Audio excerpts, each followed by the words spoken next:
Hey everybody, it's CJ Johnson. Laura Fenton Kovanda, four-time US Open champion, has been helping us prepare for a tournament. If you missed any of the videos in this series, make sure you stick around to the end. We've got you covered.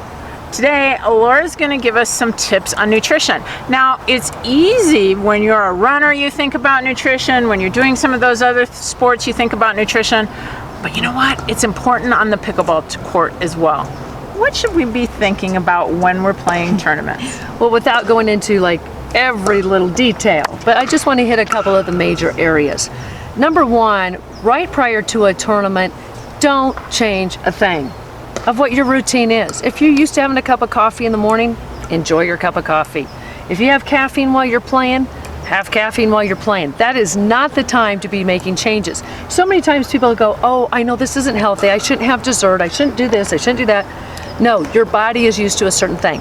But general terms, nutrition, again, 3 to 4 days, maybe even 5 days out before your tournament, if you're going to play a lot of events, we want to start carbo loading. We want to eat a lot of carbohydrates in our diet to build those up in our system, because you've got to exert a lot of energy.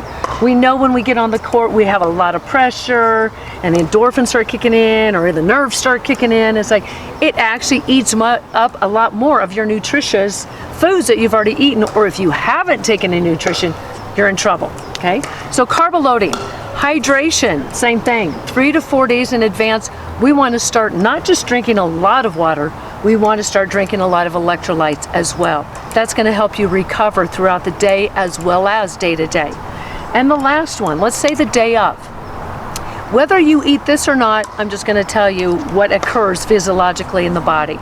When you mix a little bit of protein, and say we're a small female, even 1 egg with some carbohydrates, oatmeal, pancakes, even some cereals, some bran or grains or granola cereals, when they are combined, actually turns on our metabolism. So it actually takes our level of play much higher if we've combined those, number one. Number two, if we can take in a little bit of fruit, whether those are grapes, whether that's a banana, an orange, something. Fruit actually is like the turning on of a car in the winter. It literally turns your body on and gets it going. So if we combine, you don't have to eat a lot, but just starting that in the morning, and we want to eat ideally 2 to 2.5 hours before your first match. That's tough though. If our division starts at 8 o'clock and we don't know if we're going to play at 8 o'clock, you may want to throw some extra things in your bag to keep that level up before your first match occurs. Proper nutrition and hydration can make for a good day out on the pickleball courts. Don't take it lightly. If you missed any of the videos in this series, make sure you click over on that other side. We've got you covered. In the meantime, together we can train smart, live bold, and age well.